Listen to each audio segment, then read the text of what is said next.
Hello everyone, this is Sayyid Asma and today we are going to discuss about another tutorial of C++. ये C++ में हमने सबसे पहले जो है एक प्रोग्राम प्रिंट करना सीखा डेव C++ में। उसके बाद हमने एक प्लेलिस्ट स्टार्ट की जिसमें हमने W3 स्कूल के बारे में आपको बताया। W3 स्कूल में पहला प्रोग्राम आपको प्रिंट करके दिखाया। C++ की जो भी बेसिक्स हैं, जो भी लैंग्वेज के अकॉर्डिंग जितनी भी डेफिनेशंस हैं वो आपको बताई गई। अब हम नेक्स्ट चलते हैं इसके सिंटैक्स की तरफ कि सिंटैक्स क्या होता है। बेसिकली सिंटैक्स के बारे में जब हम बात करेंगे, हम सबसे पहले इसके बारे में आपको बताना चाहूँगी कि ये सेट ऑफ रूल्स होते हैं जो कि एक प्रोग्राम को लिखने का तरीका होता है। जैसे कि यहाँ पर आपने देखा होगा प्रोग्राम के स्टार्टअप में आपके पास हैश इंक्लूड आईओ स्ट्रीम है। दैट मीन्स कि ये जो है प्री प्रोसेसर डायरेक्टिव्स हैं। अब यूजिंग C++ यूजिंग जो नेम स्पेस एस का अपना एक पर्पज़ है, इंट मेन का अपना एक स्टैंडर्ड है, पर्पज़ है। बट देखें कि इसमें आप कोई भी चीज़ ऊपर या नीचे नहीं लिख सकते। क्यों? क्योंकि इसके रूल्स और रेगुलेशंस के अकॉर्डिंग हम इसको अगर किसी भी कोई भी गलती करते हैं तो हमें जो है मसला आना स्टार्ट हो जाता है। फॉर एग्जांपल ट्राई योरसेल्फ पे क्लिक किया मैंने और यहाँ से मैं सेमी कॉलन्स हटा देती हूँ तो हम देखते हैं कि इसका क्या मसला होगा। आपको यहाँ पर फ़ौरन से एरर जनरेट हो जाएगा जो कि आपको बताएगा कि आपने जो है फलां जगह पर ये चीज़ मिस की है। ओके, अब हम यहाँ पर सेमी कॉलन ऐड करके रन करके देखते हैं। सो वो जो एरर है हमारा वो रिमूव हो जाएगा और हमें आउटपुट में हेलो वर्ड नज़र आ रहा है। ओके, सो हम चलते हैं first one. Hash include iostream is a header library files that lets us work with input output objects. As you know, पहले भी हमने मतलब प्री प्रोसेसर डायरेक्टिव्स के बारे में बात की, स्टैंडर्ड लाइब्रेरीज के बारे में बात की।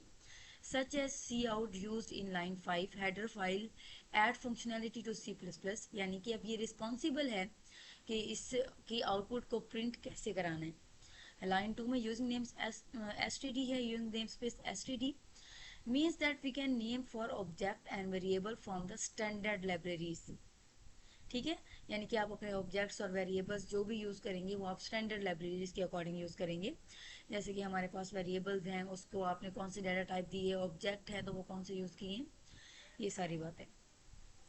लाइन 3 है आपके पास, ये एक नोट है, डोंट वरी वाला, ये लाजमी पढ़ लीजिएगा, आपकी इन्फॉर्मेशन में इजाफा होगा। लाइन 3 में हम देखते हैं कि आप ब्लैंक लाइन है इसमें C++ ignore white spaces but we use it to make the code more readable. ठीक है, अब लाइन 3 में आपने देखा कि आपने जो है कोई भी चीज़ नहीं लिखी हुई बट यहाँ पर एक स्पेस क्रिएट की हुई है ताकि आपकी जो कोडिंग है वो सबके लिए विजिबल हो और अंडरस्टैंडेबल भी हो। सो 4 है हमारे पास, another thing that always appear in C++। इस इंट में जो कि हम लोग, this is called a function, ये एक हमारे पास फंक्शन है या हम स्टार्टिंग पॉइंट भी कहते हैं अपने प्रोग्राम का।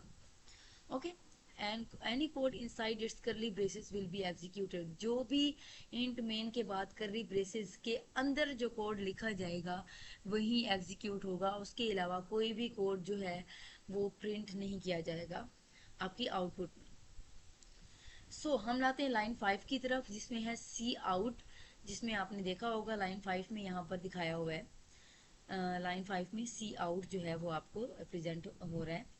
तो हम जो है इसके बारे में बात करते हैं कि लाइन 5 में सी आउट क्यों यूज़ किया गया है। सी आउट प्रोनाउंस एज सी आउट, ठीक है, सी आउट की प्रोनाउंसिएशन से निकला ये word, is an object use together with the इंजर्शन operation. ठीक है, इंजर्शन ऑपरेशन आप जो है मतलब ये ब्रैकेट्स यूज़ कर सकते हैं, ये जो है आपके पास सॉरी कंपैरिजन ऑपरेटर्स जो हैं वो यूज़ कर सकते हैं इनपुट आउटपुट प्रिंटिंग के लिए। बेसिकली आउटपुट प्रिंटिंग के लिए, जो इनपुट प्रिंटिंग के लिए फिर हम अदर जो कंपैरिजन ऑपरेटर्स होते हैं वो यूज़ करते हैं। In our example it will output hello world. ठीक है, तो जब भी आप लोग सी आउट में जो भी चीज़ लिखेंगे वो आपके आउटपुट को प्रिंट कर देगा। C++ is case sensitive. Cout या फिर सी आउट आप अगर इस तरह से लिखते हैं तो वो ये केस सेंसिटिव कहते हैं कि अगर आप स्पेलिंग मिस्टेक कर जाते हैं, सी आउट अल्फ़ाबेट भी अगर छोटे बड़े कर जाते हैं तो वो आपको एरर दे देगा। जबकि सी आउट जो है वो स्मॉल अल्फ़ाबेट में लिखा जाता है। जब भी आप सी आउट लिखेंगे वो स्मॉल में लिखेंगे। अगर आप मतलब कैपिटल अल्फ़ाबेट में लिखते हैं तो आपका काम जो है वो ख़राब हो सकता है। Every C plus plus statement end with a semicolon. Semicolon जो है वो यहाँ टर्मिनेटर का काम करता है। एक बात याद रहे, जब भी आप सी प्लस प्लस में कोई भी लाइन एंड कर रहे होते हैं अंडर ब्रैकेट्स और अंडर करली ब्रेसेस, तो उसके लिए आप जो है सेमी कॉलन लाजमी यूज करते हैं, अदरवाइज वो एरर जनरेट कर देता है, जैसे कि हमने थोड़ी देर पहले भी इसको करके देखा। चलिए अब चलते हैं the main body of int main. आपको पहले भी मैंने बताया कि इंट मेन जो है वो एज ए मेन बॉडी काम करता है। ठीक है, return as int main cout जो है वो hello world as it is print कर देगा। उसके बाद हम चलते हैं रिमेंबर वाली साइड पे। The compiler ignore white spaces. White spaces आप जितनी भी देंगे वो इग्नोर करता जाएगा। However multi lines make the code more readable, यानी कि आप जितना खुला खुला लिखेंगे कोड अपना, स्पेसेस ऐड करेंगे, वो उतना ही रीडेबल होगा। लाइन 6 में रिटर्न 0 है एंड द मेन फंक्शन, ये आपके मेन फंक्शन को एंड कर देगा, यानी कि टर्मिनेट कर देगा, आपके प्रोग्राम की सक्सेस का ये जो है जिम्मा उठाएगा। लाइन 7 है do not forget to add the closing curly brace to actually end the main function. अगर आप ये करली ब्रेस ऐड नहीं करते तो आपका मेन फंक्शन एंड नहीं होगा और एरर जो है आपके पास आ सकते हैं। ठीक है, यहाँ पर जैसे omitting namespaces है, you might see some C++ program that run without the standard namespace library. The using namespace line can be omitted and replaced with the std keyword. Standard keyword के थ्रू इसको replace किया जाता है, following bye double colon जो है इसमें use किए जाते हैं। ठीक है, जैसे कि यहाँ पर आप देखें कि standard using name space STD यहाँ पर यूज नहीं किया हुआ और एसटीडी के साथ जो है वो इस तरह से सी आउट के साथ लगाया गया ताकि एग्जीक्यूशन हो जाए। ये था आपका एक ओवरव्यू कि आप जो है प्रोग्राम लिखते हैं तो उसका हर एक जो लाइन है उसका प्रॉपर एक फंक्शन है और वो फंक्शन किस तरह से वर्क करते हैं। फर्दर जो है आप ये क्विज लाजमी कीजिएगा अगर आप अपनी ग्रिप जो है सी प्लस प्लस पर बनाना चाहते हैं। आपको पता है कि जैसे कि हम फर्स्ट अपना जो क्वेश्चन है यहाँ पर आप देख लेते हैं कि हम फर्स्ट अपना एमसीक्यूज सॉल्व करके देखते हैं। यहाँ पर आप जो है अगर सी प्लस प्लस का एक कोड लिख चुके हैं तो आपको पता होना चाहिए कि इसमें क्या यूज़ होगा। आपको पता है प्री प्रोसेसर डायरेक्टिव्स में हम hash include IO stream use करते हैं। दैट मीन्स कि ये जो है इसका ऑप्शन है।